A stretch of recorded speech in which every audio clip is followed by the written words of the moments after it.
Good evening and welcome to my channel. Tonight we'll be continuing our story of The Picture of Dorian Gray by Oscar Wilde, Chapter 15. That evening at 8:30, exquisitely dressed and wearing a large buttonhole of Parma violets, Dorian Gray was ushered into Lady Narborough's drawing room by bowing servants. His forehead was throbbing with maddened nerves, and he felt wildly excited, but his manner as he bent over his hostess's hand was as easy and graceful as ever. Perhaps one never seems so much at one's ease as when one has to play a part.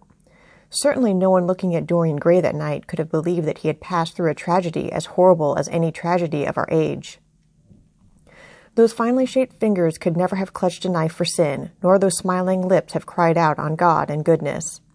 He himself could not help wondering at the calm of his demeanor, and for a moment felt keenly the terrible pleasure of a double life. It was a small party, got up rather in a hurry by Lady Narborough, who was a very clever woman with what Lord Henry used to describe as the remains of really remarkable ugliness. She had proved an excellent wife to one of our most tedious ambassadors, and having buried her husband properly in a marble mausoleum which she had herself designed and married off her daughters to some rich, rather elderly men, she devoted herself now to the pleasures of French fiction, French cookery, and French esprit when she could get it. Dorian was one of her special favorites, and she always told him that she was extremely glad she had not met him in early life. "I know, my dear, I should have fallen madly in love with you," she used to say, "and thrown my bonnet right over the mills for your sake. It is most fortunate that you were not thought of at the time. As it was, our bonnets were so unbecoming, and the mills were so occupied in trying to raise the wind, that I never had even a flirtation with anybody. However, that was all Narborough's fault. He was dreadfully short-sighted, and there is no pleasure in taking in a husband who never sees anything." Her guests this evening were rather tedious. The fact was, as she explained to Dorian behind a very shabby fan, one of her married daughters had come up quite suddenly to stay with her, and to make matters worse had actually brought her husband with her. "I think it is most unkind of her, my dear," she whispered. "Of course I go and stay with them every summer after I come from Homburg, but then an old woman like me must have fresh air sometimes. And besides, I really wake them up. You don't know what an existence they lead down there. It is pure, unadulterated country life. They get up early because they have so much to do, and go to bed early because they have so little to think about.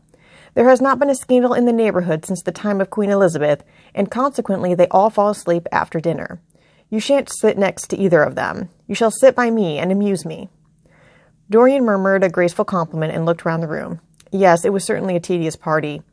Two of the people he had never seen before, and the others consisted of Ernest Howardin, one of those middle-aged mediocrities so common in London clubs who have no enemies but are thoroughly disliked by their friends; Lady Ruxton, an overdressed woman of 47 with a hooked nose who was always trying to get herself compromised, but was so peculiarly plain that to her great disappointment no one would ever believe anything against her; Mrs. Erling, a pushing nobody with a delightful lisp and Venetian red hair; Lady Alice Chapman, his hostess's daughter, a dowdy, dull girl with one of those characteristic British faces that once seen are never remembered, and her husband, a red-cheeked, white-whiskered creature who, like so many of his class, was under the impression that inordinate joviality can atone for an entire lack of ideas.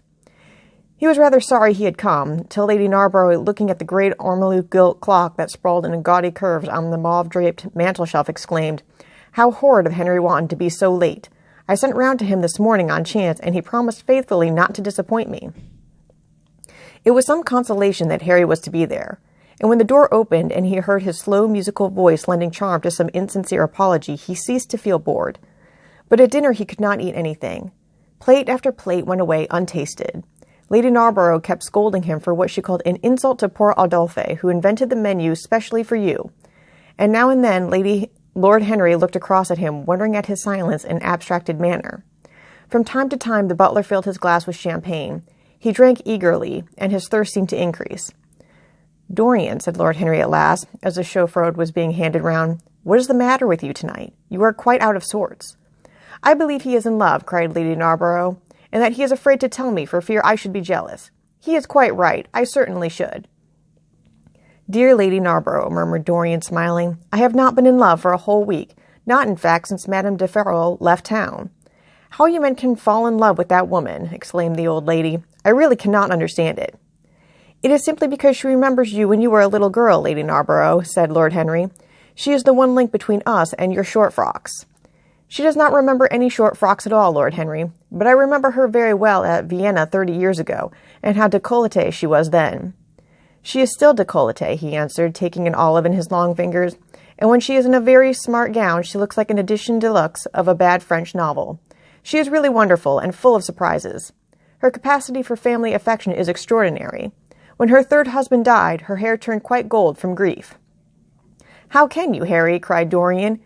It is a most romantic explanation, laughed the hostess. But her third husband, Lord Henry, you don't mean to say Farrell is the fourth? Certainly, Lady Narborough. I don't believe a word of it. Well, ask Mr. Gray. He is one of her most intimate friends. Is it true, Mr. Gray? She assures me so, Lady Narborough, said Dorian. I asked her whether, like Margaret de Navarro, she had their hearts embalmed and hung at her girdle. She told me she didn't, because none of them had any hearts at all. 4 husbands, upon my word, that is trop de zèle. Trop d'audace, I tell her, said Dorian. Oh, she is audacious enough for anything, my dear. And what is Farrell like? I don't know him.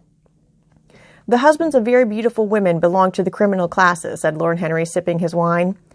Lady Narborough hit him with her fan. Lord Henry, I am not at all surprised that the world says that you are extremely wicked. But what world says that? Asked Lord Henry, elevating his eyebrows. It can only be the next world. This world and I are on excellent terms. Everybody I know says you are very wicked, cried the old lady, shaking her head. Lord Henry looked serious for some moments. It is perfectly monstrous, he said at last, the way people go about nowadays saying things against one behind one's back that are absolutely and entirely true. Isn't he incorrigible? Cried Dorian, leaning forward in his chair. I hope so, said his hostess, laughing. But really, if you all worship Madame de Farrell in this ridiculous way, I shall have to marry again so as to be in the fashion. You will never marry again, Lady Narborough, broke in Lord Henry. You are far too happy. When a woman marries again, it is because she detested her first husband. When a man marries again, it is because he adored his first wife. Women try their luck, men risk theirs. Narborough wasn't perfect, cried the old lady. If he had been, you would not have loved him, my dear lady, was the rejoinder. Women love us for our defects. If we have enough of them, they will forgive us everything, even our intellects. You will never ask me to dinner again after saying this, I'm afraid, Lady Narborough, but it is quite true. Of course it is true, Lord Henry. If we women did not love you for your defects, where would we all be? Not one of you would ever be married. You would be a set of unfortunate bachelors. Not, however, that would alter you much. Nowadays, all the married men live like bachelors, and all the bachelors like married men. Fin de siècle, murmured Lord Henry. Fin de globe, answered his hostess. I wish it were fin de globe, said Dorian with a sigh. Life is a great disappointment. Ah, my dear, cried Lady Narborough, putting on her gloves. Don't tell me that you have exhausted life. When a man says that, one knows that life has exhausted him. Lord Henry is very wicked, and I sometimes wish that I had been, but you are made to be good. You look so good. I must find you a nice wife. Lord Henry, don't you think that Mr. Gray should get married? I am always telling him so, Lady Narborough, said Lord Henry with a bow. Well, we must look out for a suitable match for him. I shall go through Debray carefully tonight and draw out a list of all the eligible young ladies. With their ages, Lady Narborough? Asked Dorian. Of course, with their ages, slightly edited. But nothing must be done in a hurry. I want it to be what the Morning Post calls a suitable alliance, and I want you both to be happy. What nonsense people talk about happy marriages, exclaimed Lord Henry. A man can be happy with any woman as long as he does not love her. Ah, what a cynic you are, cried the old lady, pushing back her chair and nodding to Lady Ruxton. You must come and dine with me soon again. You are really an admirable tonic, much better than what Sir Andrew prescribes for me. You must tell me what people you would like to meet, though. I want it to be a delightful gathering. I like men who have a future and women who have a past, he answered. Or do you think that would make it a petticoat party? I fear so, she said, laughing as she stood up. 1,000 pardons, my dear Lady Ruxton, she added. I didn't see you hadn't finished your cigarette. Never mind, Lady Narborough. I smoke a great deal too much. I'm going to limit myself for the future. Pray don't, Lady Ruxton, said Lord Henry. Moderation is a fatal thing. Enough is as bad as a meal. More than enough is as good as a feast. Lady Ruxton glanced at him curiously. You must come and explain that to me some afternoon, Lord Henry. It sounds a fascinating theory, she murmured as she swept out of the room. Now, mind you don't stay too long over your politics and scandal, cried Lady Narborough from the door. If you do, we are sure to squabble upstairs. The men laughed, and Mr. Chapman got up solemnly from the foot of the table and came up to the top. Dorian Gray changed his seat and went and sat by Lord Henry. Mr. Chapman began to talk in a loud voice about the situation in the House of Commons. He guffawed at his adversaries. The word doctrinaire, word full of terror to the British mind, reappeared from time to time between his explosions. An alliterative prefix served as an ornament of oratory. He hoisted the Union Jack on the pinnacle of thought. The inherited stupidity of the race, sound English common sense he jovially termed it, was shown to be the proper bulwark for society. A smile curved Lord Henry's lips, and he turned round and looked at Dorian. "Are you better, my dear fellow?" he asked. "You seemed rather out of sorts at dinner." "I am quite well, Harry. I am tired, that is all." "You were charming last night. The little Duchess is quite devoted to you. She tells me she is going down to Selby. She's promised to come on the 20th. Is Monmouth to be there too?" "Oh, yes, Harry. He bores me dreadfully, almost as much as he bores her. She is very clever, too clever for a woman. She lacks the indefinable charm of weakness. It is the feet of clay that make the gold of the image precious. Her feet are very pretty, but they are not feet of clay. White porcelain feet, if you like. They have been through the fire, and what fire does not destroy, it hardens. She has had experiences." "How long has she been married?" asked Dorian. "An eternity, she tells me. I believe, according to the peerage, it is 10 years. But 10 years with Monmouth must have been like an eternity, with time thrown in. Who else is coming?" "Oh, the Willoughbys, Lord Rugby and his wife, our hostess, Geoffrey Clouston, the usual set. I have asked Lord Grotrian." "I like him," said Lord Henry. "A great many people don't, but I find him charming. He atones for being occasionally somewhat overdressed by being always absolutely overeducated. He is a very modern type." "I don't know if he will be able to come, Harry. He may have to go to Monte Carlo with his father." "Ah, what a nuisance people's people are. Try and make him come. By the way, Dorian, you ran off very early last night. You left before 11. What did you do afterwards? Did you go straight home?" Dorian glanced at him hurriedly and frowned. "No, Harry," he said at last. "I did not get home till nearly 3. Did you go to the club?" "Yes," he answered. Then he bit his lip. "No, I don't mean that. I didn't go to the club. I walked about. I forget what I did. How inquisitive you are, Harry. You always want to know what one has been doing. I always want to forget what I have been doing. I came in at 2:30, if you wish to know the exact time. I had left my latchkey at home, and my servant had to let me in. If you want any corroborative evidence on the subject, you can ask him." Lord Henry shrugged his shoulders. "My dear fellow, as if I cared. Let us go up to the drawing-room." "No sherry, thank you, Mr. Chapman." "Something has happened to you, Dorian. Tell me what it is. You are not yourself tonight." "Don't mind me, Harry. I am irritable and out of temper. I shall come round and see you tomorrow or next day. Make my excuses to Lady Narborough. I shan't go upstairs. I shall go home. I must go home." "All right, Dorian. I dare say I shall see you tomorrow at tea-time. The Duchess is coming." "I will try to be there, Harry," he said, leaving the room. As he drove back to his own house, he was conscious that the sense of terror he thought he had strangled had come back to him.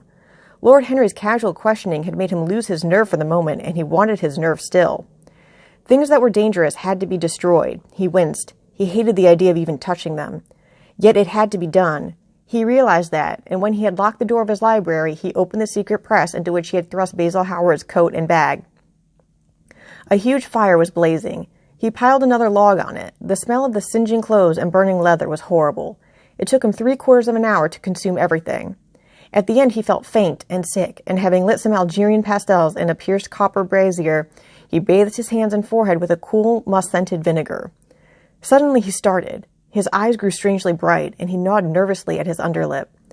Between 2 of the windows stood a large Florentine cabinet made out of ebony and inlaid with ivory and blue lapis. He watched it as though it were a thing that could fascinate and make afraid, as though it held something that he longed for and yet almost loathed. His breath quickened. A mad craving came over him. He lit a cigarette and then threw it away. His eyelids drooped till the long fringed lashes almost touched his cheek. But he still watched the cabinet. At last he got it from the sofa on which he had been lying, went over to it, and having unlocked it, touched some hidden spring. A triangular drawer passed slowly out. His fingers moved instinctively towards it, dipped in, and closed on something. It was a small Chinese box of black and gold dust lacquer, elaborately wrought, the sides patterned with curved waves, and the silken cords hung with round crystals and tasseled in plaited metal threads. He opened it. Inside was a green paste, waxy in luster, the odor curiously heavy and persistent. He hesitated for some moments, with a strangely immobile smile upon his face. Then, shivering, though the atmosphere of the room was terribly hot, he drew himself up and glanced at the clock. It was 20 minutes to 12. He put the box back, shutting the cabinet doors as he did so, and went into his bedroom. As midnight was striking bronze blows upon the dusky hour, Dorian Gray, dressed commonly and with a muffler wrapped round his throat, crept quietly out of his house. In Bond Street he found a hansom with a good horse. He hailed it and in a low voice gave the driver an address. The man shook his head. "It is too far for me," he muttered. "Here's a sovereign for you," said Dorian. "You shall have another if you drive fast." "All right, sir," answered the man. "You will be there in an hour." And after his fare had got in, he turned his horse round and drove rapidly towards the river. Thus ends Chapter 15.